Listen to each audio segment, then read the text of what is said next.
Several of you have asked for copies of this talk, so I thought, hey, I'll record it and stick it on the internet.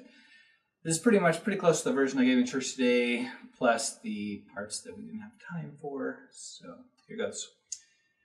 I know it's traditional to introduce your family at this point, so this won't take long. My name is Sean Roundy, and it's just me. I met myself when I was born, and I've been practically inseparable ever since.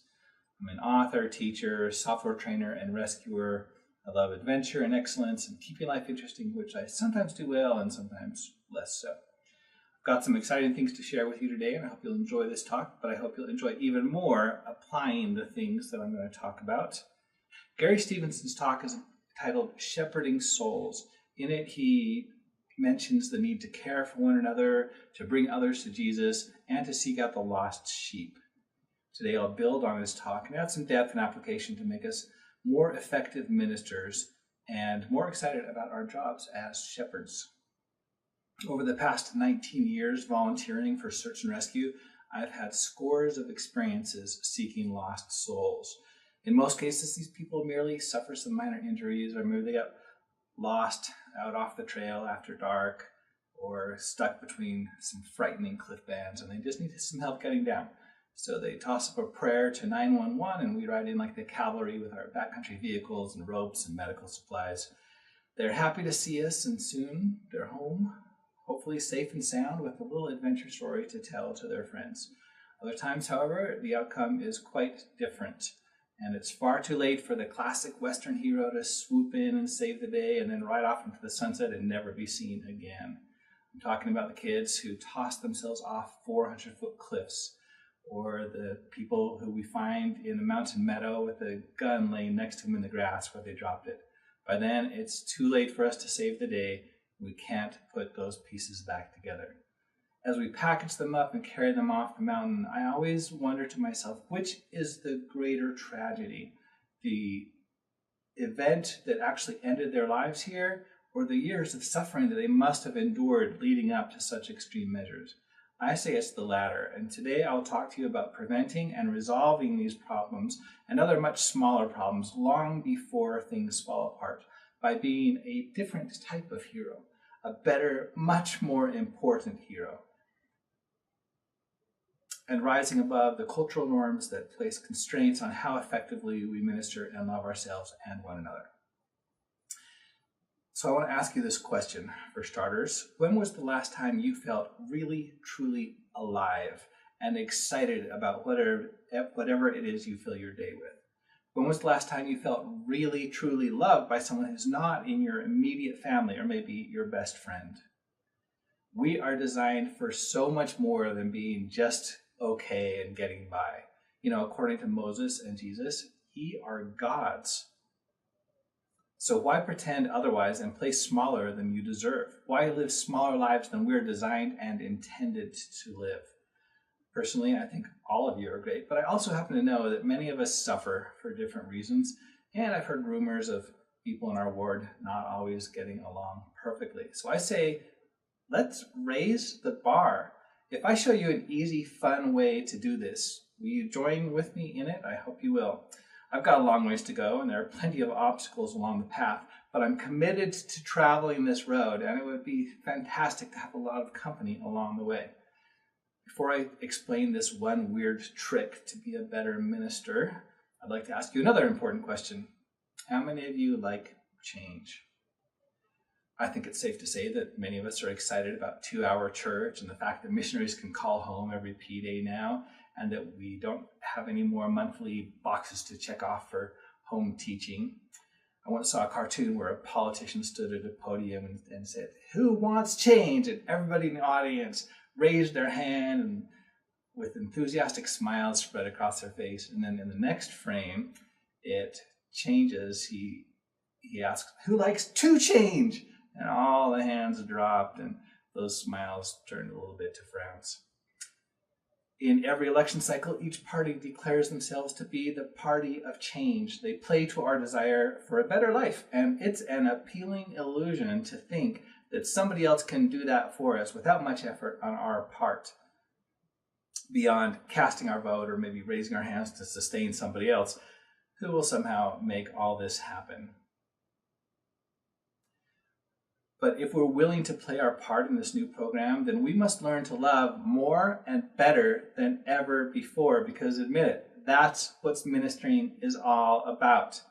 Trying to restore lost sheep won't work if we don't love them back into the fold, because people go where they feel comfortable, and people feel comfortable where they are loved. Sometimes loving people is easy. Last September, I got assigned to teach 9 of your 15 and 16-year-olds in Sunday school. They are easy to love because they are beautiful people. They're smart and fun and interesting. They're good and surprisingly insightful. They often stay focused on the lesson, and I always feel fortunate to be their teacher. I love them, and I feel blessed that it gives me something pleasant to do with my heart. Like it or not, it is easier to love people when we have a relationship with them or some excuse like a responsibility or calling. But as Stevenson points out in his talk, every man, woman, and child in the kingdom of God is a shepherd. No calling is required. From the moment we emerge from the waters of baptism, we are commissioned to this work. We reach out in love to others because our Savior commanded us to do, because that's what our Savior commanded us to do, and because we want to be like him. Other times, loving is less easy and it takes more effort because, admit it, we are not all as adorable as my Sunday school students. People are different and challenging and smelly and bad drivers and less interesting than Netflix or many other options that endlessly consume our focus. And we're already so busy with our comfortable routines and uncomfortable obligations. So it comes down to simple math, doesn't it? If all our time and energy is already accounted for, then where could we possibly fit in more love? The simple answer is that we can't. It's impossible. Why even try? Lucky for us, this is not the end of my talk. You know what else I love? I love nature. I love getting outside when it's all alive and beautiful. I love the wide, expansive green fields and the tiny, intricate details of flowers and other living things. But in case you haven't noticed, it's not like that out there right now. It's cold and dark. Snow blankets the valley from rim to rim. I went to the woods this week and saw it for myself. I snowshoed up through the dry, brittle branches without a single green leaf on them or a splash of color to gladden the heart. All those trees looked as good as dead. And I can't blame them because it's not safe to be fully alive in a world when it's so cold. It's dangerous to continue to bloom while the sun dips low in the southern sky, days grow short, and the world freezes over. If those trees held on to their beautiful foliage during winter, falling snow and ice would weigh them down and tear them limb from limb. And so they send their life down to the roots and hibernate, waiting for warmer days when it grows safe to live again. There's not much light in the winter sky, the cold, short days anyway, so why even bother to try? In case you haven't noticed, the same can be said about the human condition. It's no wonder people shut down when they don't feel more loved, seen, accepted, and valued. Maybe you think you already know how to love enough, and you're doing as well as you can. That's great, but I invite you to love even more. We may not all be that shut down or as good as dead, but only a very few of us are fully alive either, and I'd like to see more of us become so. 2 months from now, everything outside will begin to change. The world will wake up. Days will grow long and nights more pleasant. Why? Because of the Earth's attitude. Its tilt has begun to incline toward the sun. Did you know that ever since January 3rd, we've been moving farther away from the sun? But because the northern hemisphere now begins to tilt toward it, that's what changes the seasons and thaws out our portion of the planet, restoring it to vibrant life. Green leaves will begin to tumble out of bud, refreshing breezes will sigh through the canyons, birds will sing, the miracle of life will return and fill this valley from rim to rim with activity and growth. But wait a minute. Didn't I already say a minute ago that this valley already is full? Well, yes, I did, and it is. It always has been. And here is our first lesson. Love does not depend on the quantity of your time and energy, but on its quality. This means that you can fit more love into your schedule, and as you do, your energy levels will actually increase. You'll be blessed to feel more alive and happy and satisfied than ever before. Love is the more excellent way. It is the great commandment. It is the most elemental trait of God who we seek to emulate. 2 months isn't too terribly long to wait for spring, but what about the human condition? When will that improve? Jesus said, I am come that you may have life and that you may have it more abundantly. To make that happen, we must play our part. We must become more godlike, more divine, which is the whole purpose of our existence. But change is hard. Not only do we find it inherently distressing to violate and stretch our personal comfort zones, but we are also opposed by societal norms of what's okay and what's not, including how much love is the correct amount to feel and demonstrate for others. A few years ago, I found myself in Lone Pine, California, where I was about to climb Mount Whitney. I couldn't leave until a store opened where I could rent a berry-resistant canister for my food, and the clerk was at least half an hour late. When she finally showed up, she was crying, and so I respectfully gave her distance and didn't complain about her tardiness, even though I was eager to get started up the mountain. But another customer in the store reacted very differently. He walked right up to her and asked what was wrong. Turns out she got a speeding ticket on her drive up from Los Angeles. And that man's response, including his willingness to put his nose right in her business and ask about her welfare, was far more loving than mine. I was inspired by his actions and determined to be more like him in the future. We can all do the same once we have some idea about how to go about it. Now comes the useful part of my talk. A few years ago, I spoke about what love is and how it's built of 3 primary goals. It wants your happiness, your well-being, and your growth. And it's willing to do something about those.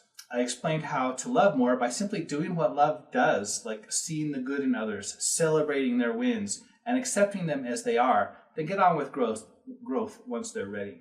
Today, I'd like to simplify even further with a simple yet I think very effective way to love people better. You will only have to remember one thing and everything else follows naturally. So let's begin. Look around and imagine that everyone in this room is surrounded by a set of concentric circles.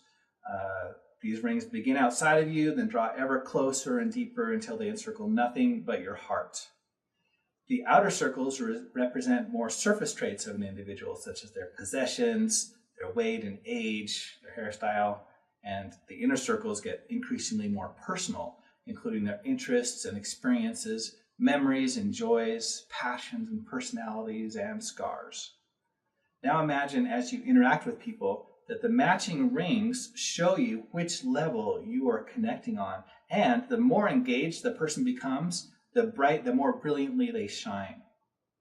Ye are the light of the world, let your light so shine. And if you know how to love, you're going to make other people's light shine as well. In fact, that's probably far more important than just shining yourself.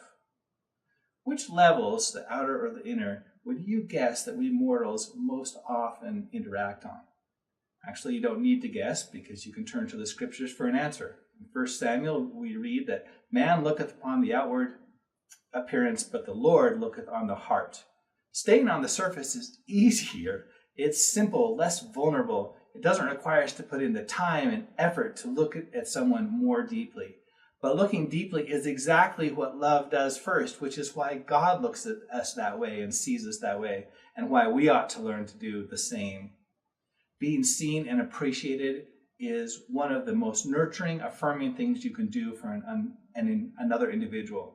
As soon as you look at people more deeply, as soon as you discover and explore their heart of hearts, you will be struck by the inspiring and stunning beauty of another human soul, another child of God.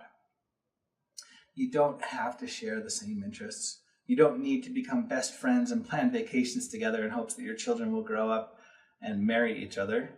You only need to see and experience and appreciate. So let's find out more about one another more often. Let's ask and share our interests and struggles more readily. Let's hang around after church and discuss life philosophies or whatever hopes and dreams you hold most dear. This is a great thing to do, by the way, if you ever get bored. Just look around at people around you and ask yourself what makes them tick. If you already love to talk, then make an effort to do more listening, more asking and drawing out and showing genuine interest in others' thoughts and feelings. Begin with your children. Few things in this world can prove more encouraging and helpful for their development. Practice on your spouse and let that strengthen the most important earthly relationship you've got.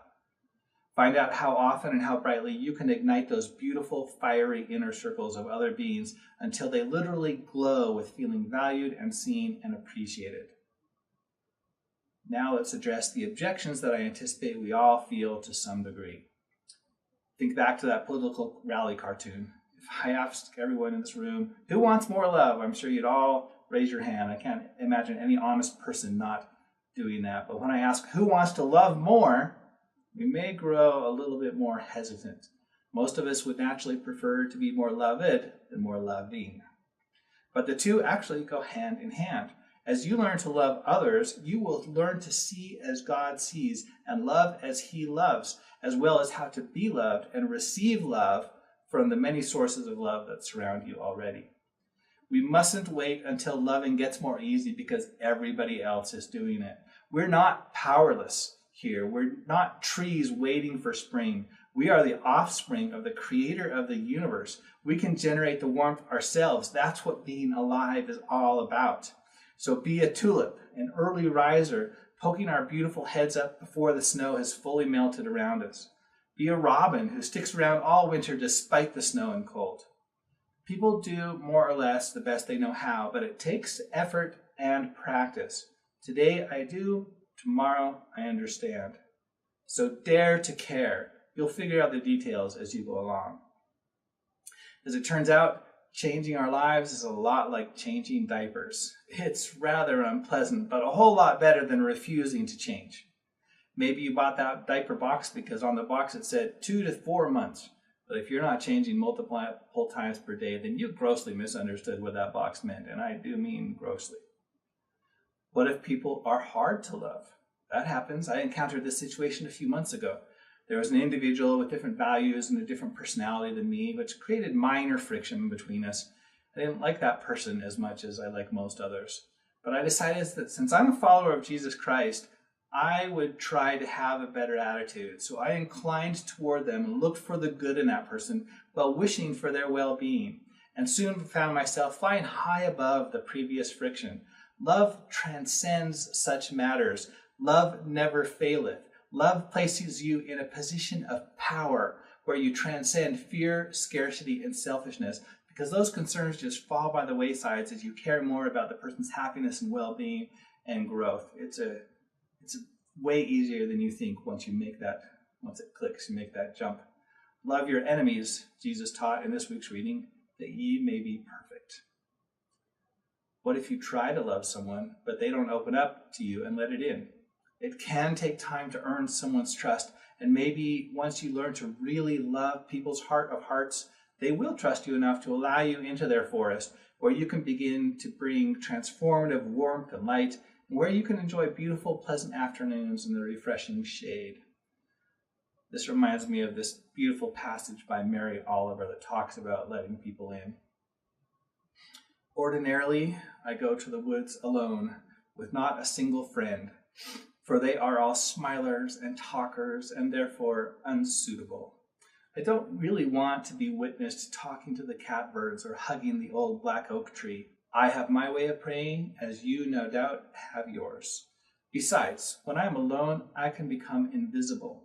I can sit on the top of a dune as motionless as an uprise of weeds until the foxes run by unconcerned. I can hear the almost unhearable sound of the roses singing. If you have ever gone to the woods with me, I must love you very much. Some people may never open up to you all the way, but you can continue to love and see the good in them anyway. At the very least, looking for the good in others changes your heart and purifies your soul. I could go on and on, but I should leave some room for Michael. Also, this is the end of my talk. So in conclusion, as we learn to see each other more deeply and seek each other's hearts, we can fill our entire valley from rim to rim with love and peace and light and effective ministering and shepherding, and there will be no lost sheep in the first place. because who would want to go anywhere else? There is no other way to successfully minister. Isn't that the world you want to live in? I know I do. So sign me up for this change right now. In the name of Jesus Christ. Amen. Leave your comments below.